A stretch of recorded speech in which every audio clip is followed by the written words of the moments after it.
Hello, everybody, and thank you for inviting me to speak about this topic that's so close to my heart, COVID-19 and pregnancy.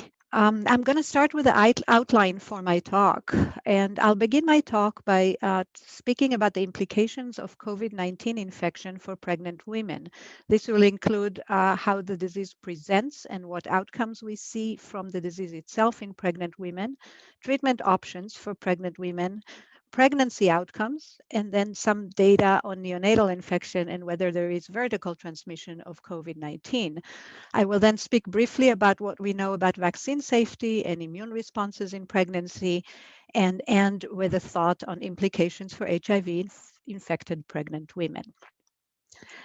I don't need to remind anyone in the crowd here that we still have a pandemic that's out of control, both globally and in the US.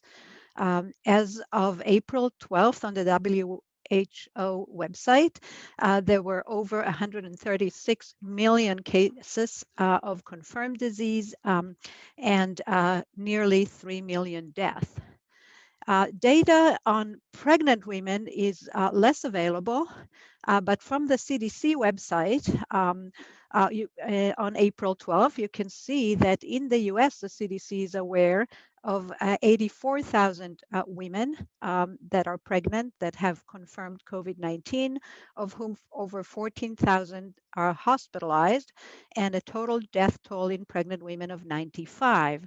And as you can see in the graph bar below, I know it's hard to read the captions, but Hispanic women here and Black women are disproportionately represented, having higher proportion in COVID than in the general population. The CDC looked in November at an MMWR at the data they had on hospitalized pregnant women as compared to non-hospitalized women that were age matched in their data. Out of 1.3 million, you can see that symptomatic were 410,000, and of whom 5.7% were pregnant. And in those, the rate of ICU admissions was threefold higher in pregnancy, mechanical ventilation almost threefold higher in pregnancy, ECMO 2.4-fold higher, and death 1.7-fold higher. And as you can see, Hispanic pregnant women had increased infection and death, and Black women increased risk of death in that cohort. So to summarize what we know from the data I showed you and some additional data I did not show about epidemiology, presentation of disease and outcome, we can say that health disparities by race and ethnicity was also observed with COVID-19 and pregnancy, like it was in the general population in the US. Most pregnant women with SARS-CoV-2, I did not show you the data, but we know are asymptomatic or have typical mild to moderate symptoms. Absolute risk of hospitalizations and severe outcome is low, but increased relative to non-pregnant age-matched controls. And like other respiratory infections, we suspect and see that the impact in pregnancy is the greatest in late pregnancy and in people with comorbidities. That excess is not as high as the excess we see in influenza. For example, for the H1N1, ICU admissions were 7-fold higher. When we come to manage hospitalized patients with COVID-19 who are pregnant, it's important to remember the stages of disease. There are treatments we give early in disease when there is viral replication, like antivirals and antibody therapy. And there are treatments we give later in disease when it's an inflammatory stage, and then we give immune modulator. So it's very important to control fever in pregnancy, and acetaminophen is usually used for that, and focus on hydration. Remdesivir, which is used for hospitalized patients, pregnant women were not included in trials of that drug. But in a summary that we've published of 84 women who received it through compassionate use, it appeared safe for women who used it for severe disease. Passive antibody therapy, you can have monoclonal antibodies, which have an EUA approval in the US for early disease, mostly outpatient. And pregnancy is not a contraindication, although it was not studied in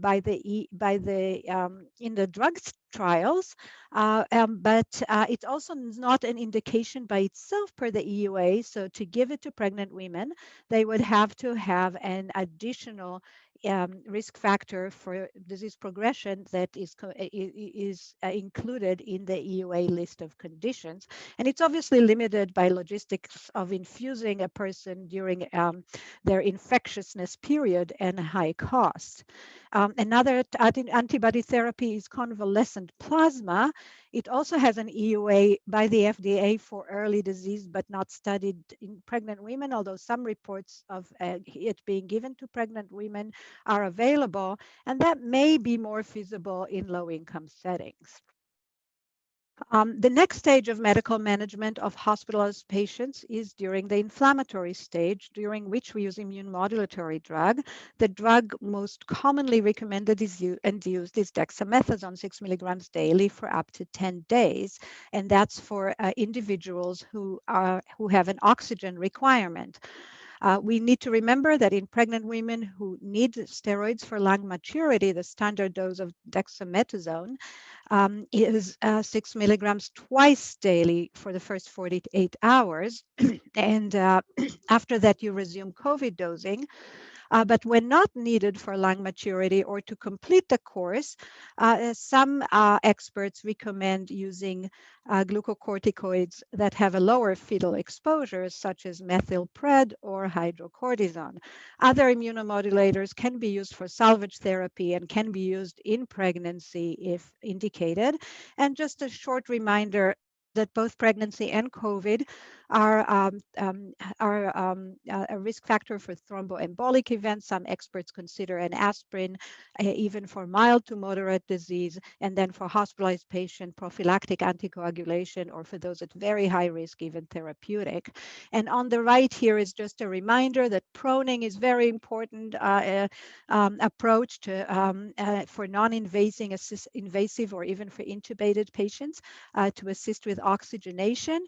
And in this wonderful review by Corina Oxford, you can see here below how to prone a pregnant patient without causing compression on the uterus. Well, next, we're going to talk about COVID-19 pregnancy outcomes. Does COVID-19 impact outcomes of pregnancy itself, not outcomes of COVID? I'm going to show you a series from the early surges in the US, and we've already there noted that's a small series, multi-center in the United States, a total of 64 patients, of whom 50 have delivered.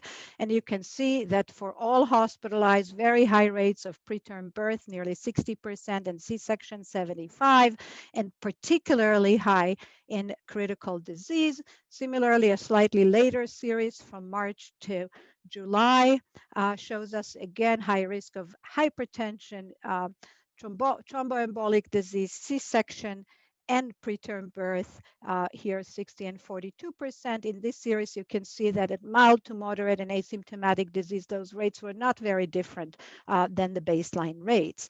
A more recent, just published in April of 2021, report from two very large cohort, one in the UK and one in the US, also showed that even now rates of C-section and rates of preterm birth are high, although it appears from that series that rates of intrauterine fetal demise and miscarriage are low and close to the baseline rates in the community, which I'm not showing here. So to summarize pregnancy outcomes, data from the US and UK registries is concordant and shows an increased risk. In early pregnancy, we can see that the data is limited, but it seems like miscarriage, stillbirth, and intrauterine fetal demise rates are comparable to baseline, although stillbirth, there are some reports that it may be increased in hospitalized patients. C-section and preterm birth rates are increased in cohorts, but it's limited to severe critical disease based on maternal status. And venous thromboembolism risk in hospitalized patients is high. And then there is a question where there is also a higher risk of preeclampsia and hypertension. The literature on that is still evolving. Moving to whether there is vertical transmission of SARS-CoV-2 to the fetus and neonate. Many series, I will just zoom through them, have looked at the rate of neonatal positive tests. This is a living meta-analysis at the University of Birmingham. It also took case reports, so I didn't report a percent for you, and they found 333 neonates out of nearly 5,000 pregnancies. Here in a systematic review, again, a 3.2%. MMWR for the US, 2.6%. This is from our own center early on in the pandemic, 0 out of 64. Pan-COVID and the AAP, SONPM cohorts I showed you before, 1.8 and 2%, and the priority registry, 1.1%. So to summarize, about 1 to 3% of neonates test positive, and most at 24 or greater hours of life. So is it in utero transmission? So when you look at the data, there are some case reports and some series, and I have the references embedded in the slides. True placental infection is quite rare. Incidence of maternal viremia is low, and you'd assume viremia is necessary to infect the placenta. When we look at placental, there is not one consistent or specific pathology seen. Data from several studies show that although the placenta has ACE2 receptors, the way they are presented along with TMPRSS2 is protective or does not support attachment of of SARS-CoV-2.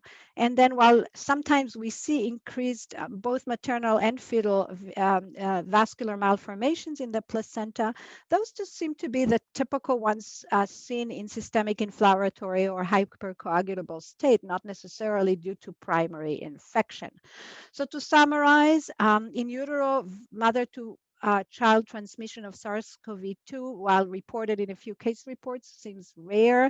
Most transmission from mother to neonate is likely postpartum or intrapartum via the respiratory route, and placental transmission documented but very rare.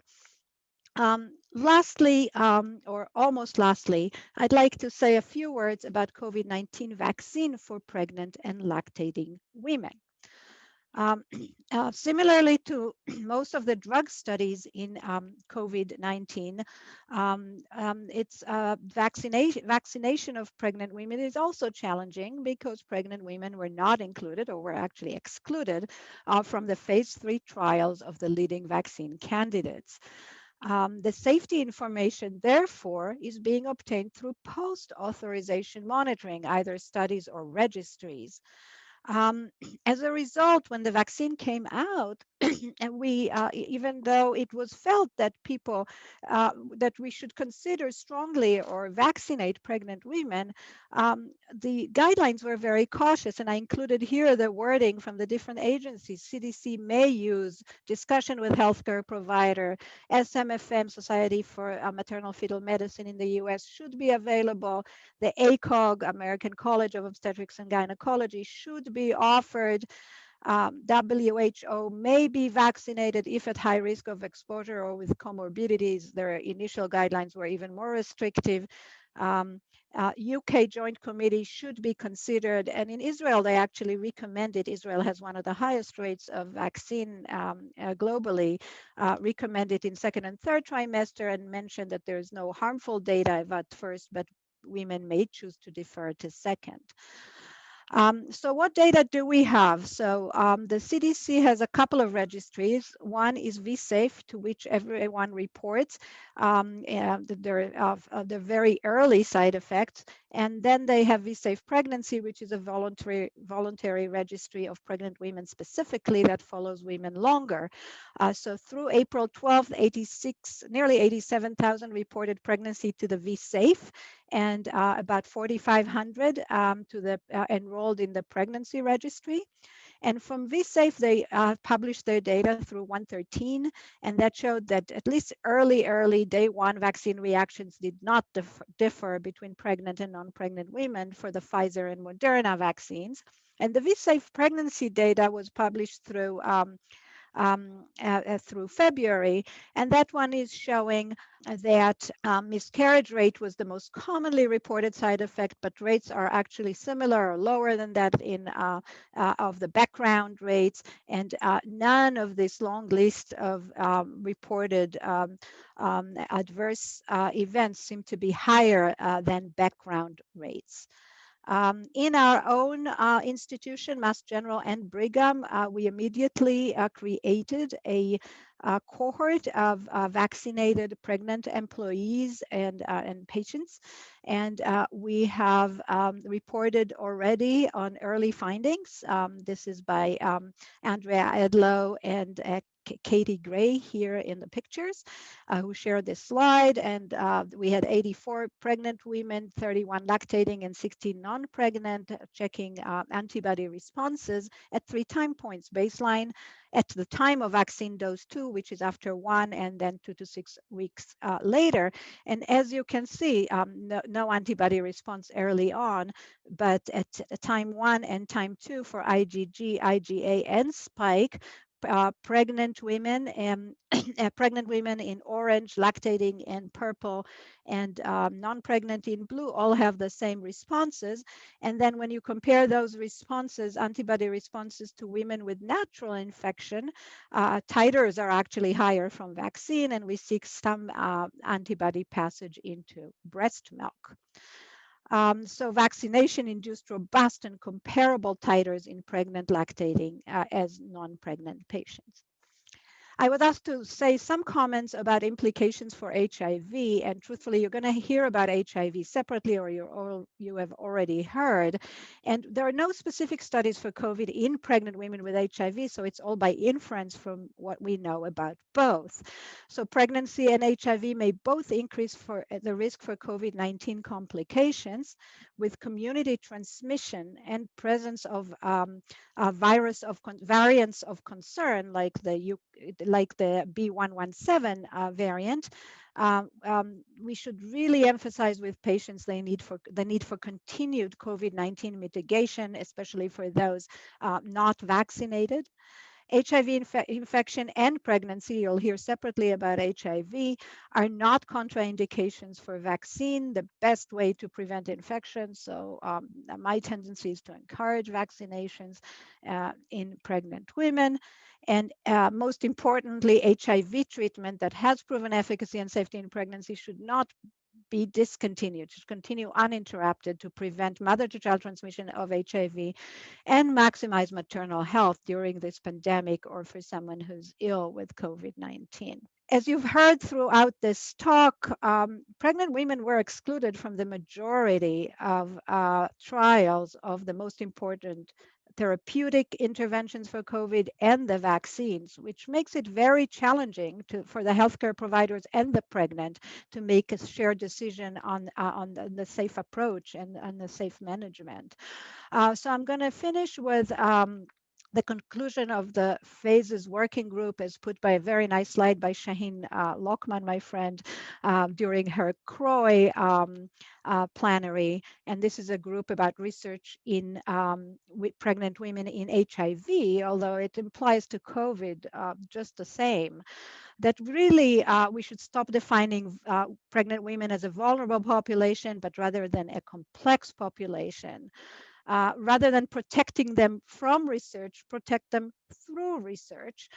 So rather than studying them without the data, gathering the data so we can learn about safety, and that rather than presumptive exclusion, think about how we can fairly include pregnant women in research. So in conclusion, COVID-19 in pregnancy, in particularly late pregnancy, is a risk factor for hospitalizations and death, although the absolute risk is low. Increased rates of C-section and preterm birth in patients with severe COVID-19 are seen, but they appear to be the result of maternal health status, not neonatal infection. While transplacental infection is possible, it is very rare, and neonatal infection is uncommon, but most likely due to respiratory transmission. Vaccines seem to generate a good antibody response, and thus far we have no signal for an increase in pregnancy-related adverse events from the vaccine. And please, please, please join the effort to include pregnant women in research. Thank you so much.